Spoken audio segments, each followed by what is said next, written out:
20යි 20 O level එක පත්‍රය ඒ කොටසේ කෙටි ගණන් 25 ගණන් 5 ගානේ සාකච්ඡා කරන්න සූදානම් වෙන්නේ. මේ වීඩියෝ එකෙන් ගේන්නේ දෙක පත්‍රයේ කොටසේ කෙටි ප්‍රශ්න 1 සිට 5 දක්වා. පළවෙනි ගානේ ඉඳන් පස්වෙනි ගාන වෙනකම් මේ වීඩියෝ එක ඇතුලේ තියෙනවා. අපි බලමු පළවෙනි ගාන මොකක්ද කියලා. පළවෙනි ගානේ තියෙන්නේ නිවසක මාසික දුරකථන භාවිතය සඳහා ගාස්තුව රුපියල් 1500කි එකතු කළ අගය මත බද්ධ වශයෙන් ඊට තවත් රුපියල් 180ක් එකතු කරනු ලැබේ.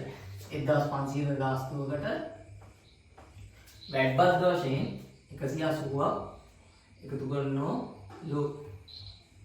වැට් බද්ධ වශයෙන්. මෙතන අහන්නේ එකතු කළ අගය මත බදුවක් අය කරනු ලබන ප්‍රතිශතය සොයන්න. ඒ කියන්නේ වැට් බදු ප්‍රතිශතය. 1500කට 180ක් නම් වැට් බද්ද 1500කට 180ක් නම් 100ට කීයද? ප්‍රතිශතයක් දක්වන්නේ 100ට ගණනක් විදියට නේ. 100ට කීයද කියලා තමයි අහන්නේ. අපි බලමු ඒක දක්වන්නේ මෙහෙමයි. 1500ට ඉර යට 1500ට 180ක් නම් 100ට කීයද? 100ට 100ෙන් ගුණ කරන්න. 1500ට 180ක් නම් 100ට 100ෙන් ගුණ කරාම 1500ට 180ක් නම් 100ට කීයද කියලා උත්තරේ හම්බ වෙනවා. අපි බලමු මේක බෙදෙන්නේ කොහොමද කියලා. මේ බිඳු දෙකට මේ බිඳු දෙක කියලා. 180 බෙදීම 15. 180 බෙදීම 15 කියන්නේ 15 තුනෙන් බෙදෙනවා 5යි 18 තුනෙන් බෙදෙනවා 6යි. එතන මේ බිඳුවත් එක්ක 65 න් බෙදුවාම 60 බෙදීම 5 සමානයි 12යි 100ට 12යි. වැට් බදු ප්‍රතිශතය 100ට 12යි. වැට් බදු ප්‍රතිශතය 100ට 12යි. දෙවි ගාන විදිහට දීලා තියෙන්නේ සමදීපාද ත්‍රිකෝණයක් තියෙනවා. මේකෙදි අපිට x යහගිය හොයන්න තියෙන්නේ. x තමයි දන්නේ නැත්තේ. මේක හොයන්න මුලින්ම පටන් ගන්න වෙන ත්‍රිකෝණවල හිතයක් තියෙනවා. සමදීපාද ත්‍රිකෝණය.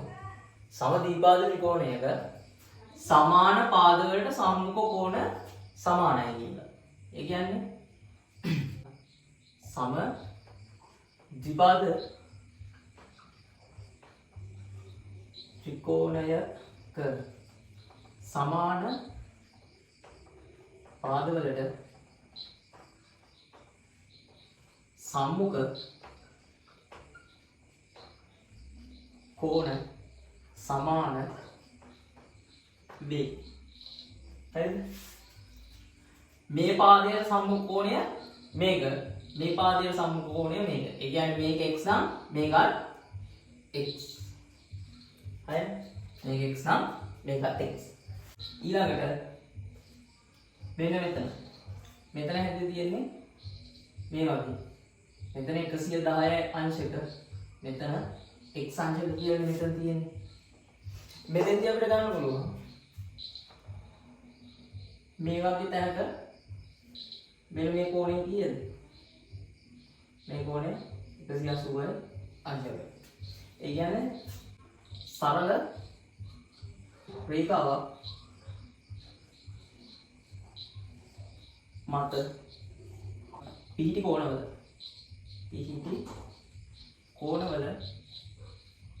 ඓක්‍යය 180යි අංශක. නේ? 180යි අංශක. එතකොට මෙන්න මෙතෙන්ට දාන්න හැකි. x අංශක ධන 110යි 110 අංශක සමානයි 180යි අංශක. x අංශක සමානයි 180යි අංශක ඍණ 110යි අංශක. x අංශක සමානයි 70යි අංශක. හරිද? x අංශක සමානයි 70යි. අපි දැන් තුන්වෙනි කෙටි ගාන බලමු.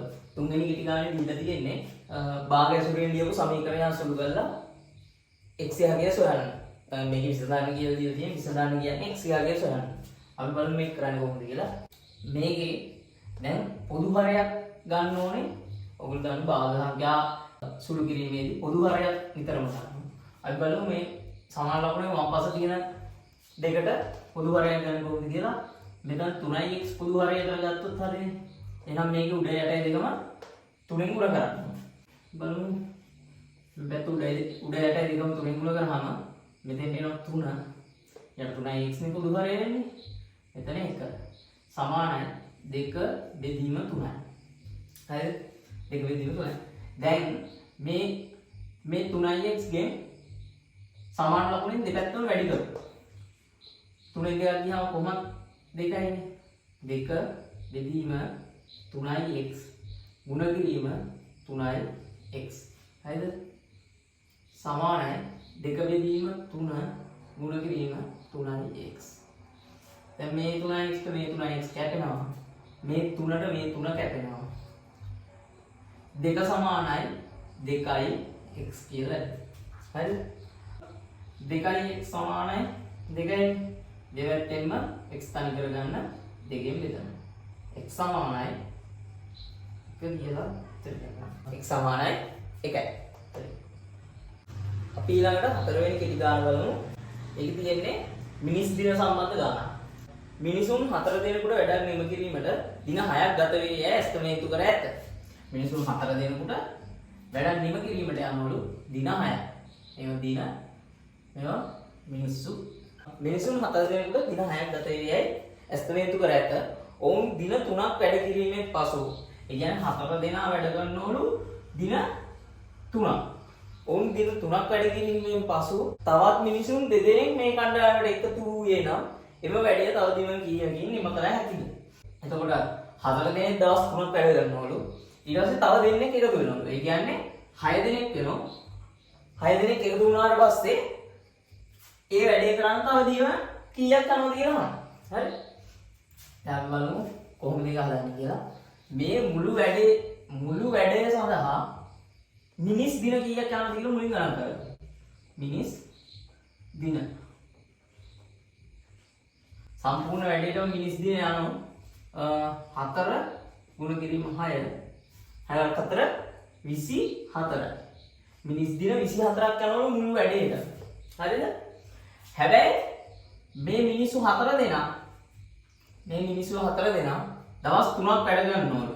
අපි බලමු මේ 4 දිනාට දවස් 3ක් වැඩ කරාම මිනිස් දින කීයක වැඩ කෙරිලාද කියලා.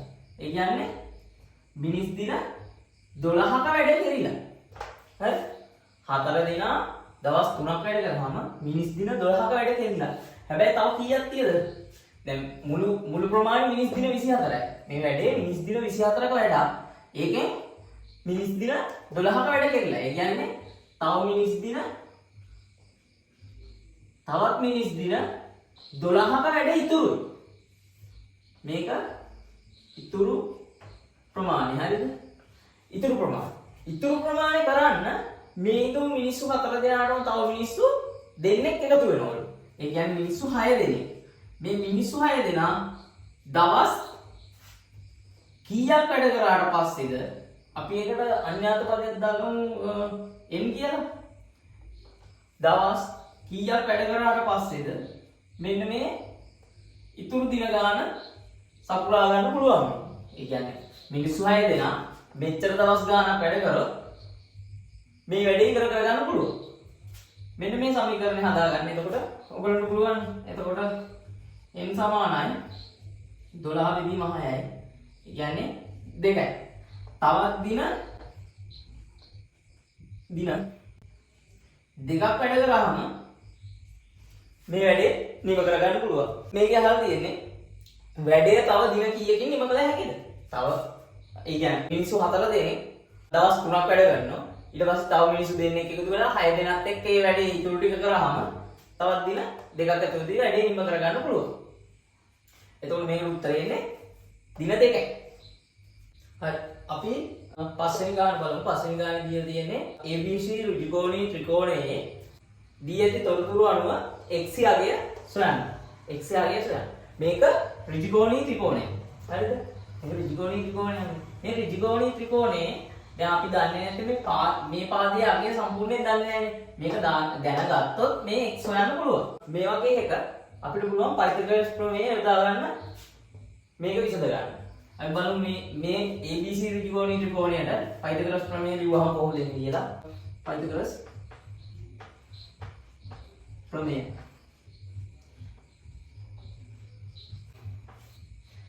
AB වර්ග ධන BC වර්ග සමානයි AC වර්ග. right? AB වර්ග ධන BC වර්ග සමානයි AC වර්ග. අපි බලමු AB කීයද? AB 8යි. 8 වර්ගය ධන BC වර්ග 6යි. 6 වර්ගය සමානයි AC වර්ග. AC කීයද? 7 ධන x නේ. 7 ධන x. හරිද? ගේ සම්පූර්ණ වර්ගය 7 ධන x ගේ සම්පූර්ණ වර්ගය. 8 වර්ගය කීයද? 64. ධන 6 වර්ගය 36 සමානයි 7 ධන x ගේ පූර්ණ වර්ගය. මම දැන් මේක මේ පැත්තෙන් ලියා ගන්නවා. 7 ධන x ගේ පූර්ණ වර්ගය සමානයි 100යි. 64යි 36යි එකතු කරාම 100යි. අපි දැන් දෙපැත්තටම වර්ගමූලය දාලා බලමු. 7 ධන x ගේ වර්ගයට වර්ගමූලය දෙන්නවා. මූල 100. 100 වර්ගමූලය කීයද? 10යි. 7 ධන x. දෙපැත්තෙන්ම 7ක් අඩු කරනවා. දෙපැත්තෙන්ම 7ක් අඩු කරනවා. x සමානයි 10 ඍණ 7යි. x සමානයි 3යි. හරි. මේකේ x ගාගේ 3යි. එතකොට ඒ 3යි මේ 7යි මේ විකර්ණය 10ක් වෙනවනේ.